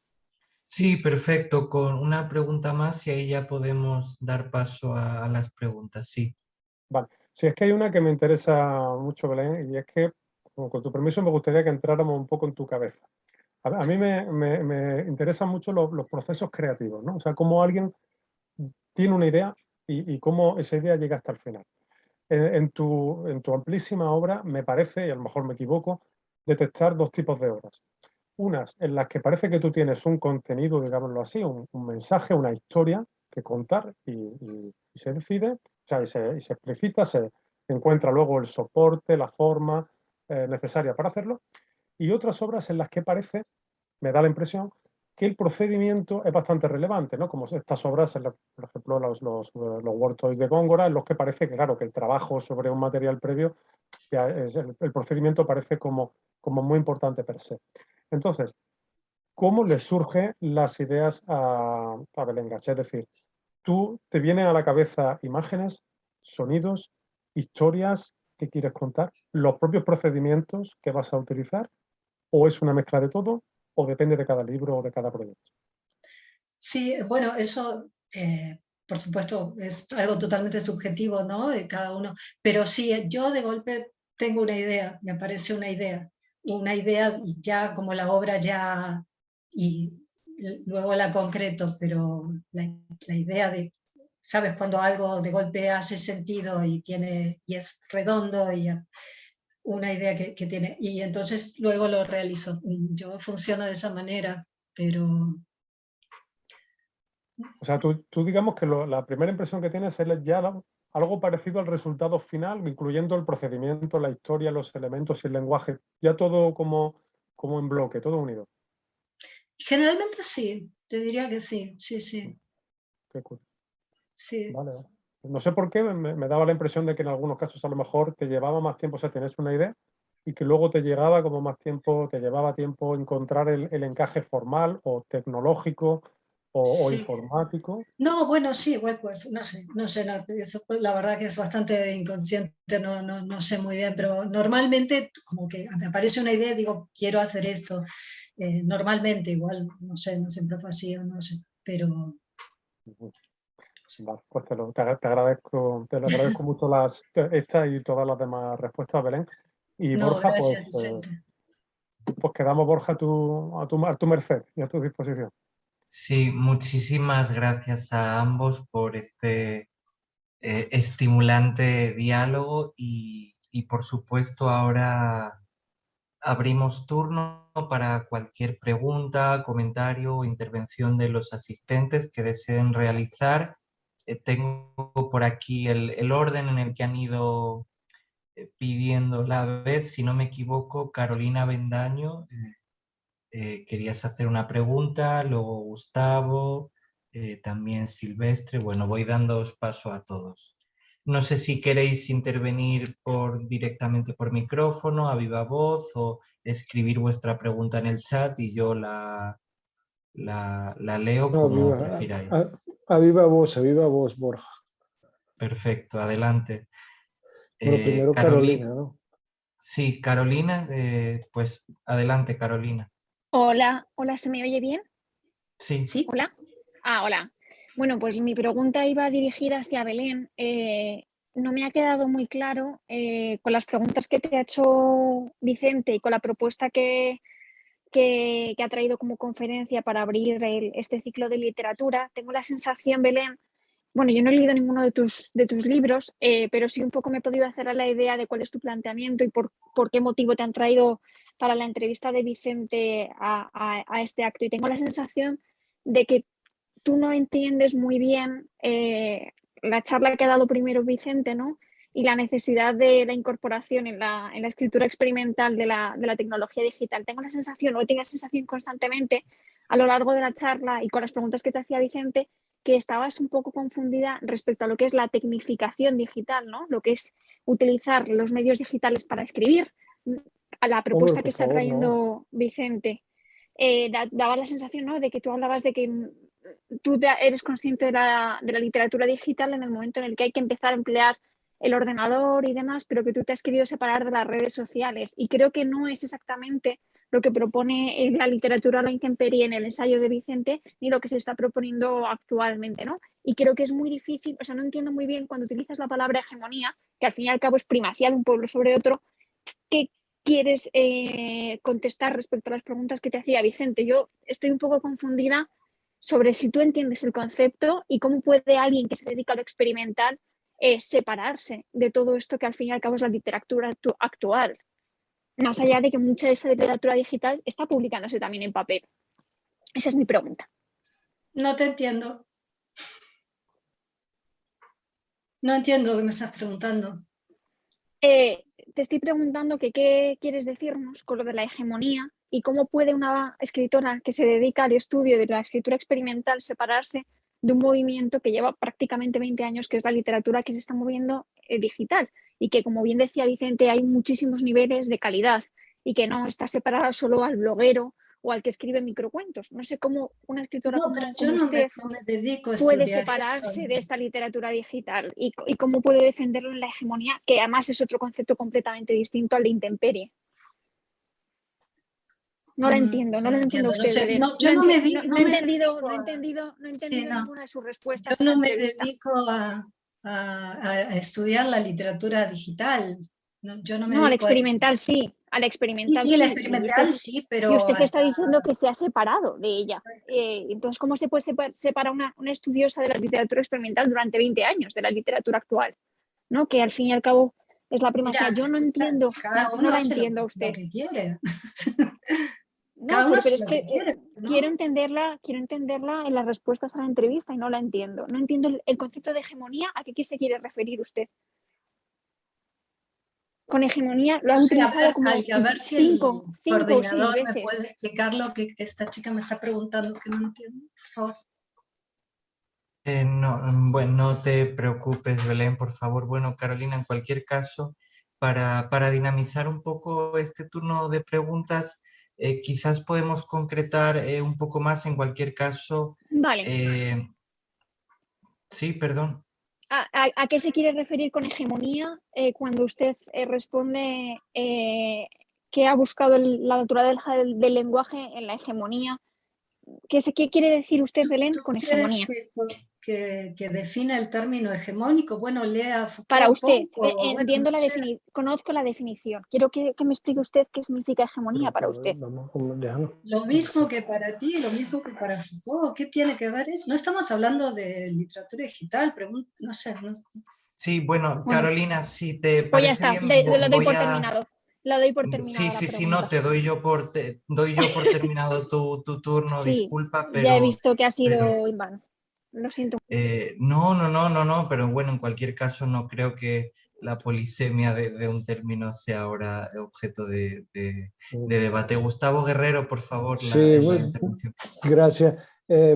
Bueno, Belén, encantado de oírte y encantado de conocerte, aunque sea en línea. Yo sí he visto toda tu obra, en particular los Word Toys y los Góngora Word Toys, que es un trabajo excepcional por la relación que tiene entre justamente la conceptualidad de lo tecnológico y la manera como tú retrabajas la retórica barroca y en particular ese poema excepcional que es Soledades.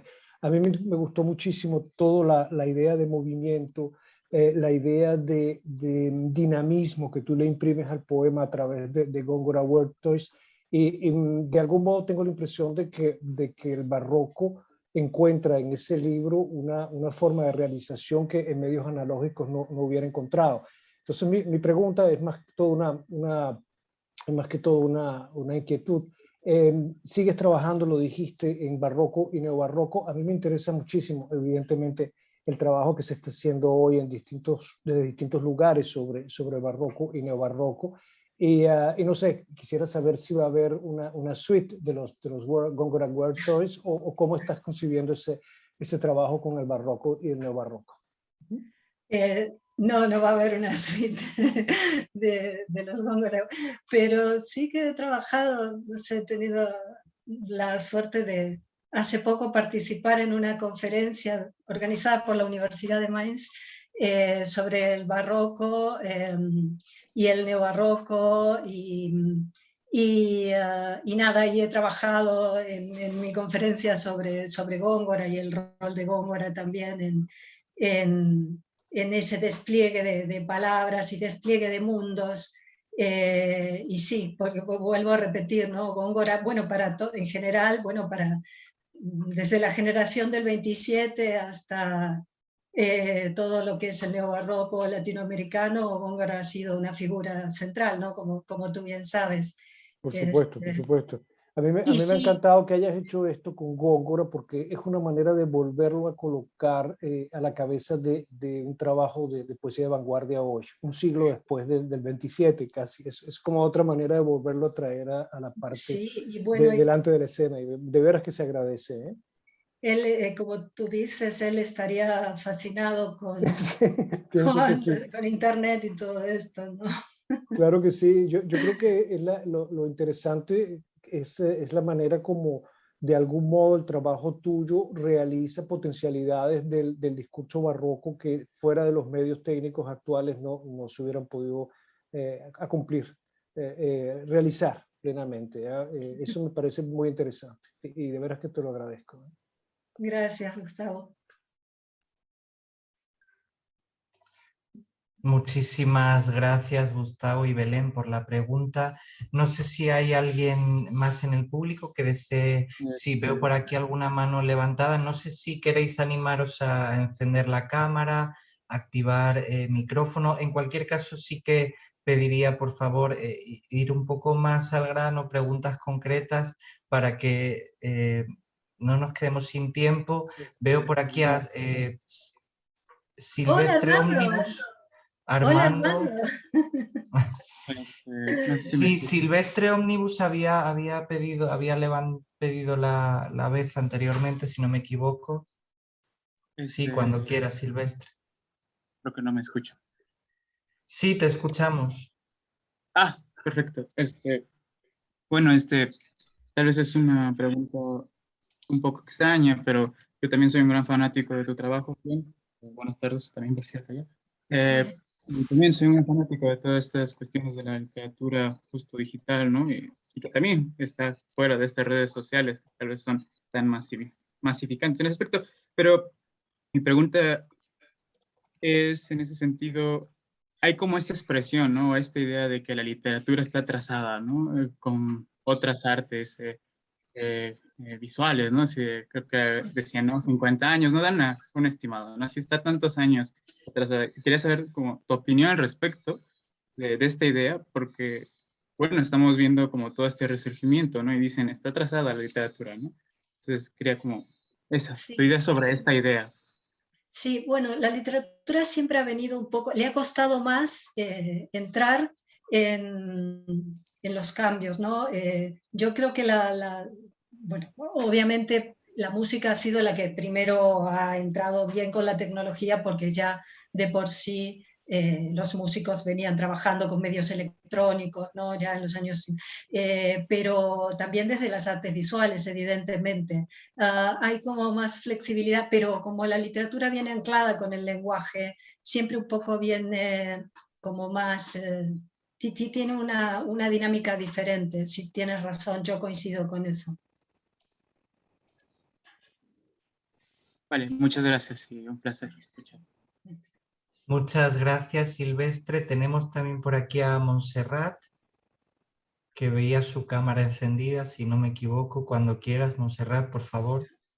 Hola, buenas tardes. Ya no puedo iniciar la cámara, pero bueno, me da mucho gusto haberlos escuchado el día de hoy. Yo vivo en la ciudad de Puebla y actualmente estoy revisando la serie de lecturas de Belén Gache en Second Life.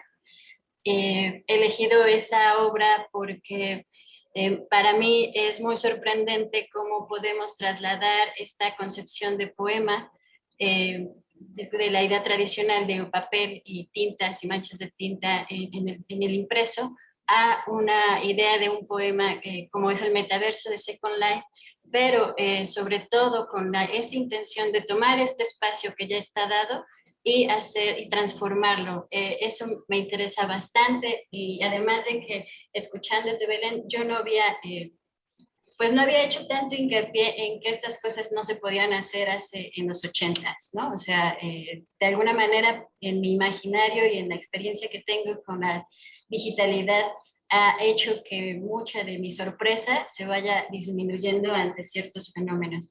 Mi pregunta es, ¿qué importancia tiene la materialidad de la palabra en tus obras en general y específicamente en las lecturas de Second Life?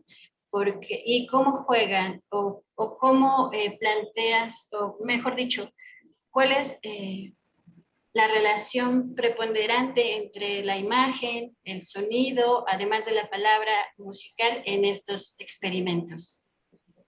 Sí, bueno, el trabajo con la material, o sea, toda escritura es material necesariamente, ¿no? Pero el trabajo con la materialidad es para mí muy, muy importante. Fue una bandera de las vanguardias también históricas y de las neovanguardias. Y ahora con lo digital eso se vuelve también un cuestionamiento muy interesante, porque cómo trabajar con la materialidad.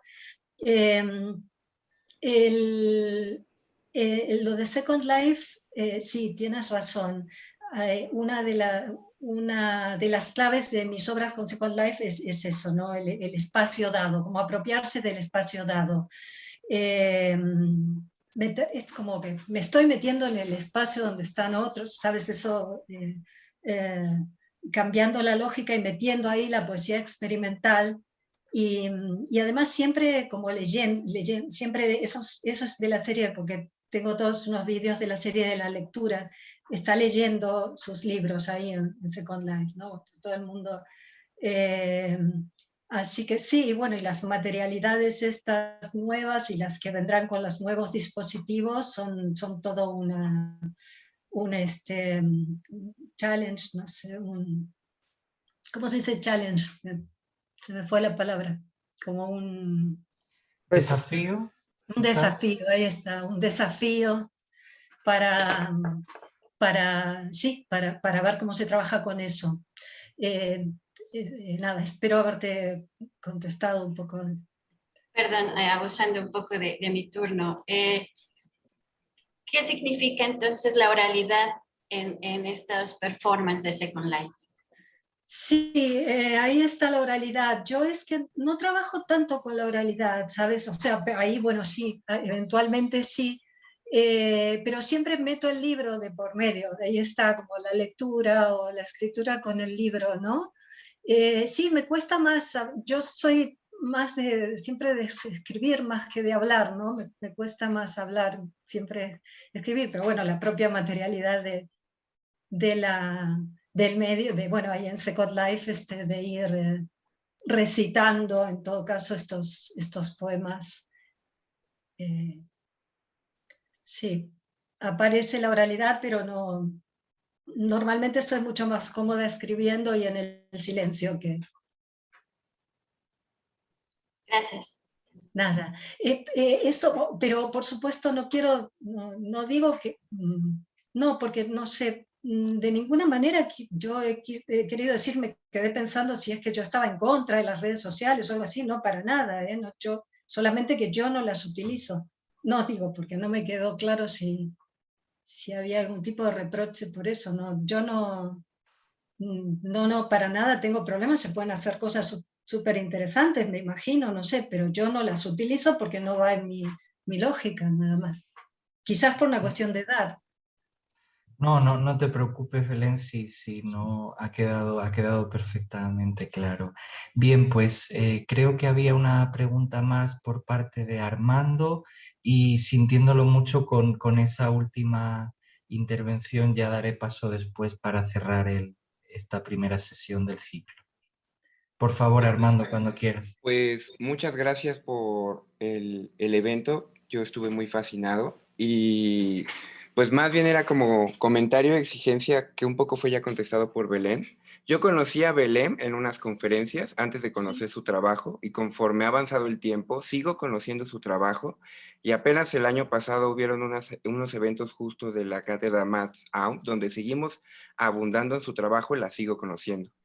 Entonces, a veces es difícil acceder al trabajo de muchos artistas que están haciendo este tipo de cosas, sobre todo viendo que ya murió Flash, como dicen. Entonces, sí, yo sí tengo la exigencia de que usted entre a las redes sociales y nos tome screen caps de eso que a lo mejor ya no se puede ver, a lo mejor su Flash todavía funciona, en mi computadora todavía lo puedo hacer funcionar, y revivir como esas cosas que a lo mejor tienen ya más de 10 años y justo hay una generación de gente que se siente que está haciendo las cosas más vanguardistas en este momento y que ya se estaban haciendo desde hace muchísimos años y hace falta, pues sí, que haya escuela, que haya como un proceso de didáctica. Y pues nada, muchísimas gracias, sigo reiterando el fanatismo a Belén Gaché y esa es mi pregunta o comentario. Bueno, Armando, muchísimas gracias, sí, encantada. Yo, claro que te recuerdo, por supuesto que sí. Y qué épocas aquellas, ¿no? Vamos, lo que ha pasado desde entonces a nivel de literatura digital también, ¿no? Sí, totalmente, y tú tienes toda, coincido contigo, esto de hacer un poco de docencia sobre las cosas que se estaban haciendo en esa época y por qué son diferentes a las de ahora y qué cosas se buscaban entonces. Sí, totalmente de acuerdo contigo. Lo del Flash, sí, yo he estado restaurando mis obras, pero sí, lamentablemente la gran parte de todo lo que se hizo en ese momento ha desaparecido, simplemente por eso, por una decisión de una compañía, ¿no? En fin.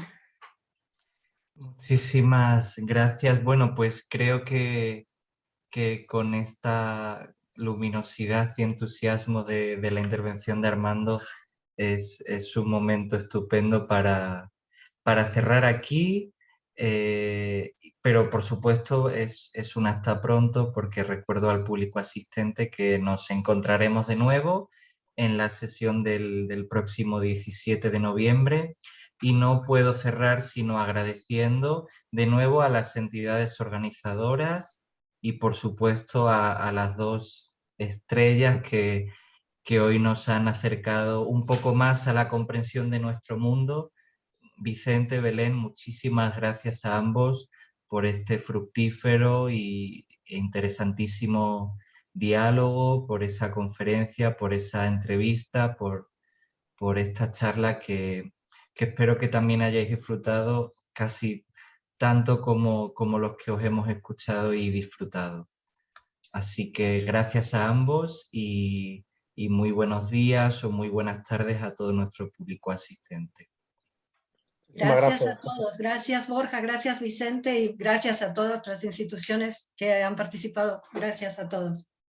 Muchas gracias, lo mismo digo, muchísimas gracias. Gracias. Hasta luego. Adiós. Hasta luego.